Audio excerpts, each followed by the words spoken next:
Good afternoon. Hello everyone. Welcome back to my vlog. Here at Joyet's Farm. Yeah, balik na tayo. Balik na tayo sa Joyet's Farm. Ito, sumalubong sa atin matinding ulan. Yan, lakas ng ulan. Mga ka-BSK, magdamag na umulan. Kagabi, ngayon umuulan pa rin. Yan, ito na problema natin ngayon, yung daanan. Pag dumaan si Hilo doon, hindi na naman makakadaan yung mga motor saka yung kolong-kolong.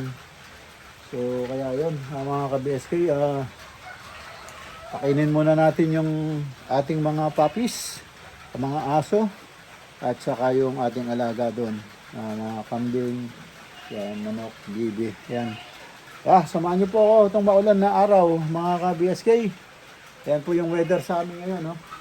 Castillejos, yan. Grabe yung ulan, magdamag. Tara, pakainin natin yung ating mga alaga. Yan mga ka-BSK, ready ko na yung pagkain ng ating mga tuta. Yan, papakainin natin sila. Yan, nagtira tayong konti dito, baka hindi nila maubos, mabigyan natin sa nanay nila. So yan, hanggang ngayon, hindi pa rin ng ulan. Walang tigil. Kagabi pa, magdamag na. So ito, papakainin natin yung mga puppies. Pero kailangan nila mag-behave. Yan, kailangan nila mag-behave muna bago natin sila bigyan ng pagkain para alam nila na para makontrol natin sila. Tignan mo yung itsura nila, oh. Nagbe-behave na sila, tignan mo. Naghihintay sa akin. Yan sila. Sa unahan si Marites, sa ulihan Santino. Ayan. Ayan, mag-behave sila, nakasit down, naghihintay silang pagkain. Pag magulo sila, hindi ko sila papakainin. So ayan, i-ready na natin, bigyan na natin sila ng pagkain. Ayan mga ka-BSK, binigyan na natin ng pagkain. Ayan, nakita nyo, nag-sit down sila, nawala yung harot nila. Dahil seryoso ako sa kanila. So ayan, pinumitsure nila, parang hindi sila askal ang haba ng mukha parang nangungusap yung mga mukha nila sa kamatay. Parang hindi askal, nakuha yata sa tatay, may lahi. So yan, kumakain na sila mga ka-BSK. Ang bilis, tingnan mo. Lumalaki na naman yung katawan nila, lumalaki na naman yung katawan nila. So yan, lumalaki na naman. Dumating ako, medyo mahimpis yung katawan nila, parang siguro parang namimiss nila ako. Ngayon lumaki na sila, lumaki na naman. Sayang lang yung ating paborito, nalungkot yata o hindi ko maintindihan. Basta hindi na lang siya kumain, tapos yun, hindi po niya kinaya. Nasa California po ako, wala na po si Tanggol, hindi niya po kinaya, nagpantay na po yung paa niya. Kaya pala, nagpapaalam sa akin nung umalis ako. Kinausap ko siya, hinawakan ko yung mukha niya.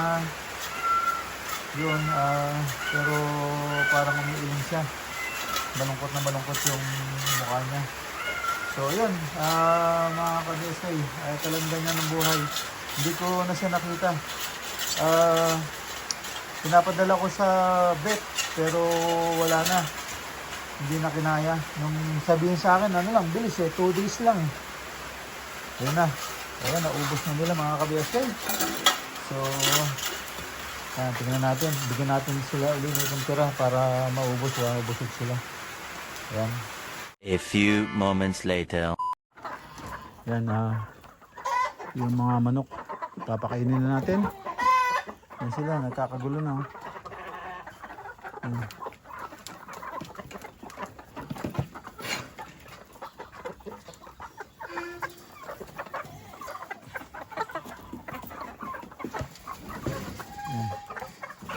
Kakagulo na, ayan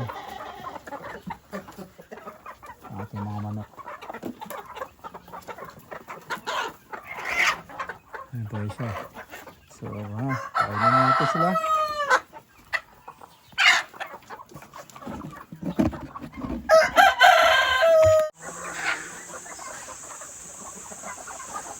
Yan mga ka-BSK, pakainin naman natin tong ano, mga manok. Ayan oh, nag-iikutan sa akin oh.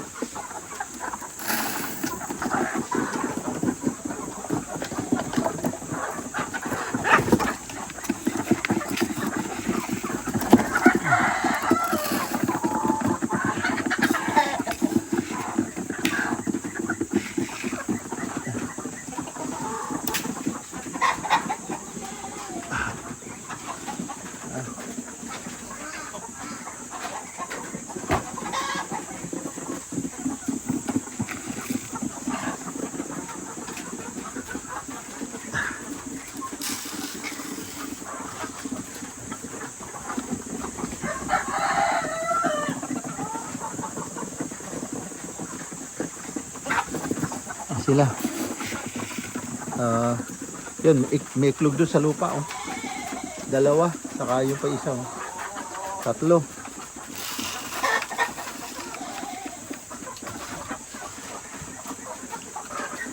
Tatlo. Kailan mag-harvest na tayo ng iklog. Muulan eh, hindi naman mapipisa yung unang-una malamig, tapos mababasa. Hindi nila hindi nila mapipisa. So saka marami ng manok. Marami na. Kulang yata. 1, 2, 3, 4. 1, 2, 3, 4. 4.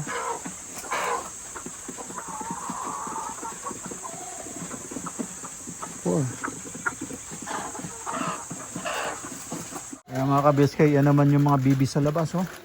Ayan oh, naglakihan na. Baby pa lang na noon eh. Ayan oh, ang laki na no. Yung barako ko.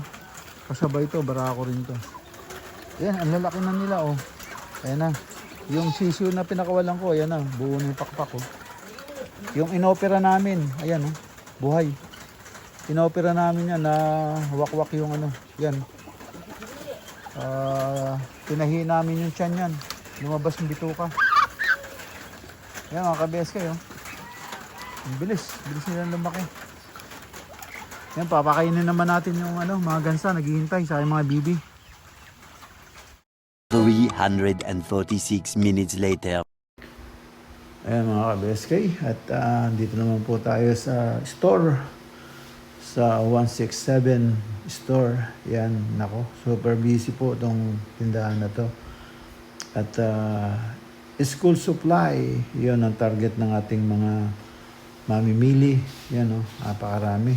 So yung school supply, andyan, mamili ka na lang nakalatag. At yun, dito naman tayo at medyo ano na naman tayo, tutulong na naman ng Sagip Kaagapay. So meron tayong tutulungan na estudyante. Yan, napangakuan natin kasi tumulong din siya sa farm. So kaya yan, tutulungan natin sila. Dalawa po itong tutulungan natin. Kaya yan, samahan niyo po kami. At yan, namimili na po siya from school supply hanggang uniforme. Yan, sana may makuwang sukat, no? Pag wala, balikan na lang niya kung kailangan niya pa. Yan, pero dito tayo. Anuhin natin sila. Lahat ng kailangan nila sa pag-aaral ng school supply. Ayan, pati ka-BSK, uniforme. Pwede silang tutulungan din natin sila sa uniforme. Kaya lang wala siyang kasukat, yung wala siyang fit, malalaki yung ano. So ngayon, balikan na lang niya kung meron siyang mga kasukat. Ayan, tapos sapatos, nabilahan na natin siya, at saka yung bag yung backpack. So, yun. Kompleto na siya. So, yun, mga notebook, saka ano lang yung kuhanin niya. So, kompleto na siya. Sa pati rin yung isa, ganun din. So, ayan mga ka-BSK. At check out na tayo. Ayan mga ka-BSK. Sobrang lakas ng music, no? Kaya, medyo inano natin yung ibang portion. Ito, dito na tayo sa counter. Nagbabayad na tayo. Yun. Hindi ko pinipicturan yung tinutulungan natin para privacy. Ayoko sanang i-vlog, no? Kaya lang kasi yung Sagip Kaagapay hindi ko dinadrag dahil yun, ito natin to pusang Sagip Kaagapay dala natin dahil tumutulong tayo. Kaya ito, hindi ko lang sila pinipicturan o binibidyohan. Pero ito, kasama natin sila. So, dito tayo. So, nakasuporta sa kanila. So, yan. Kaya, yun. Hindi lang natin sila para hindi naman privacy ba nila, ganun. So, yun. Pero, andito, katabi natin sila. So, yan. At hindi natin binabanggit pati pangalan nila. Ayan, yan ang ating tulong ng Sagip Kaagapay.